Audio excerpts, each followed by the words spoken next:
Thank you. Thank you, chairpersons, for the kind introduction. At the outset, let me thank Purvi and Manoj for this wonderful opportunity. And today I have a little bit difficult job, that smart use of drug for the primary care.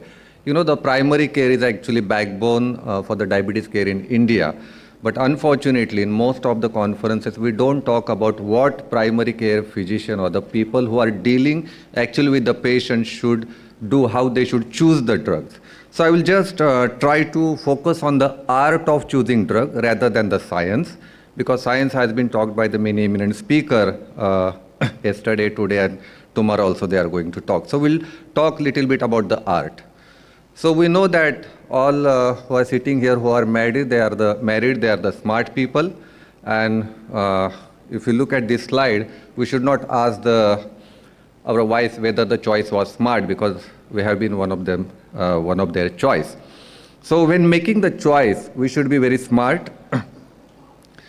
So when we make any choice, there are so many factors which actually influence our choice. So these are the themes and the sub-themes of the factors influencing primary care physicians and their prescribing habits when they manage type 2 diabetes. So if you look at this circle, so we have the clinicians, where the clinical experience and the knowledge plays the important role. Then there is a patient-centric care, then healthcare system and the decision support, diabetes severity, and the drug factors. So this is very interesting article which has been published in the Journal of the Primary Care and the Community Health. I request everyone to go through this article when you get time. We'll quickly go through this article. So we know that the clinical experience is very, very important. हर लकीर हर तजुर्बा है जनाब झुर्किया चेहरे पर यूं ही नहीं आया करती. So experience is very, very important in the clinical practice. So knowledge about the medications. What they found that the people who have the more knowledge about the medication, who get updated on the regular basis, these people are likely to titrate the drug of the dose of the drug as a primary care physician. Then their experience and the preferences. Those people or those doctors who regularly attend the conference, drug advisory meetings, they give talks at the CMEs or in the conference, they are likely to beat the guideline and give the better care to the people. That's why probably in most of the conferences we have the ad board meetings. Now, patient-centered care, the patient risk stratification is very, very important. So when people understand about the risk stratification, they prescribe the drug in a more methodological way. Then the patient preferences. The patient preference was the essential determinant of their prescribing habits, and the patient preference was based on their personal experiences. Then the patient request to discontinue medication sometimes very influenced by the negative news. And this was despite of the medications which improves the glycemic control. And this repeatedly we see in our OPD, that the patient, when, as sir was talking about the insulin, and that there was a very good question from the chairperson, how you convince, because they already have some negative impact about the insulin in their mind, and that actually makes the decision very difficult for the clinician and for the patient whether I should take this insulin or not, or a particular medication. Now, healthcare system and the clinical decision support system. Now, access to the oral hypoglycemic agent. Sometimes there is a limited access to the drug formulation at the place where the people practice. So suppose anyone is practicing in suburban or the rural area, probably he will not have access to the medication. So that influences his prescribing power. Electronic medical records. Now, fortunately or unfortunately, our electronic records do not pop up regarding which medication suits to my patients in a better way. But when the time will come, as the AI is evolving so rapidly, that once you put the patient's value, probably the AI will show that this particular drug will be much helpful for my patient, and you have to choose that drug. So that is going to be future of medical health. Then availability of the financial assistance and the allied health support. Now, sometimes the subsidies and the insurance allows patient to demand or give the leverage to the doctor to prescribe even expensive drug. Now, we know that some of our patients go to the ESI hospital, or they go to the military hospitals, where most of the new drugs are available. So even you feel that this patient cannot afford this particular drug, the patient says, "नहीं sir, आप ये लिख दो, हमारे dispensary में ये मिल जाएगा. So sometimes as a doctor we underestimate their purchasing power. Because of insurance, if they can get the better drug, then it gives the leverage to the doctor to prescribe even a costly drug or the expensive drug. Now, diabetes severity and the drug factor, the severity of the diabetes definitely impact the choice of the drug. Adjustments of the OAD were often based on the severity of the type 2 DM. Medication titration actually depends on the patient's symptoms rather than the glycemic control or the diabetes severity. This is very, very important aspect of practice, that medication titration is most of the time depend upon the severity of the disease, or the more focus has been given to the symptomatic improvement. And choice of the OAD was to reduce or the preventive diabetic complication. Now again, the cost, efficacy and safety of OAD is very, very important when primary healthcare physician chooses the drug, and the potential side effect of particular drug needs to be kept in mind. Now most of the organizations try to make some simplified strategies for the primary care physicians where they could understand all the drugs very easily. You take it as an ADA or the IDF. All these organizations do the very fantastic job to make things easy. Now these are the ADA 2025 guidelines where they focus on the healthy lifestyle behavior of the patient. Diabetes self-management needs to be enforced. Pharmacological therapy should be guided by the person-centric approach.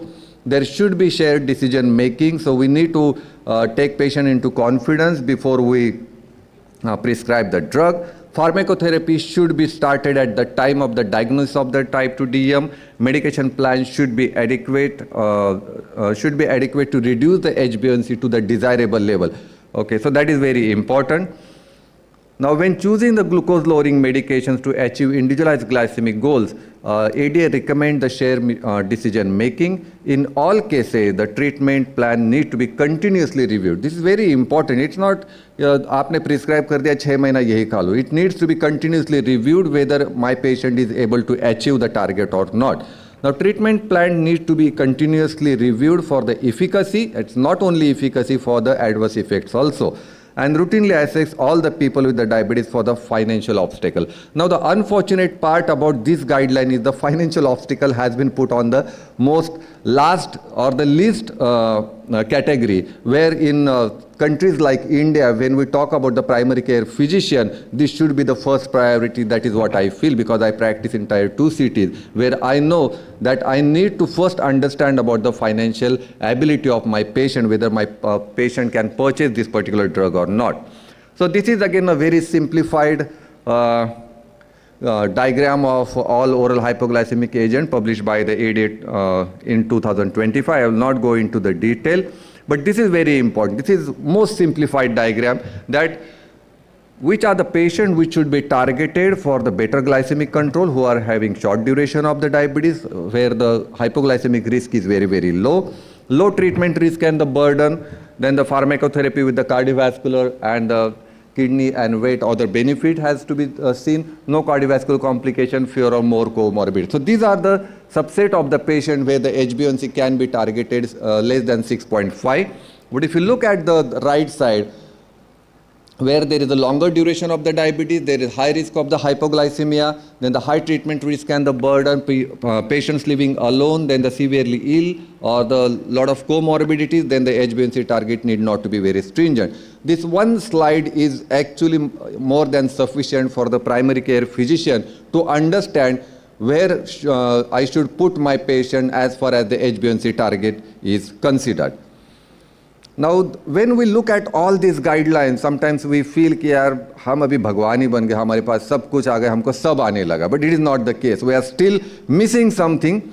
So what WHO is trying to do? WHO is trying to make few drugs easily affordable. So this is essential drug list published in 2023, and fortunately, Cana and DAPA, both drugs are in the essential drug list of the WHO in 2023. In 2026, the list will be updated, and we are expecting that some other anti-diabetic drugs should come into the essential drug list. Now what IDF does, so IDF 3 years back, if you look at the guidelines of the IDF, instead of the basic care, they had a primary care. Now in last 2 years, they removed the primary care and they put it as a basic care. Okay, so what is mean by the basic care? So we read just first line, it serves as a starting point towards the optimal care. So the primary care is equal to basic care. It should serve as a starting point towards the optimal care. So this is very, very important. So what they want to say that even at the primary care, you give the maximum things to the patient, and if it is not, you are not able to handle this case, then only it should be referred to the optimal case. I will not go into the detail. These are available on the internet. Again, these are some recommendation by IDF 2025, what is mean by the basic care. So they recommend lifestyle modification at the basic care, then starting on the metformin and SGLT2 inhibitor, and reinforcement of the lifestyle management. So SGLT2 inhibitors and the metformin comes as a first line drug for the primary care physicians. Now the story doesn't end here. Now what happens in the primary care? See, we feel that all the doctors are the same, but all doctors are not same. Everyone is very different individual. So there are always different subtypes of the people. I will take just 30 seconds, one last slide. So unless we know what type of the doctor I am, we will not be able to deliver the better care to the people. Okay? So there is a very interesting article which is published in British Journal of the Clinical Pharmacology. It is a very recent publication in February 2025. So what they did, they tried to divide doctors into 4 different groups. So we need to find out in which group I fit. So all the doctors will fit into some or other group out of these 4. So accordingly, our prescriptions pattern, our behavioral pattern towards the patient care changes.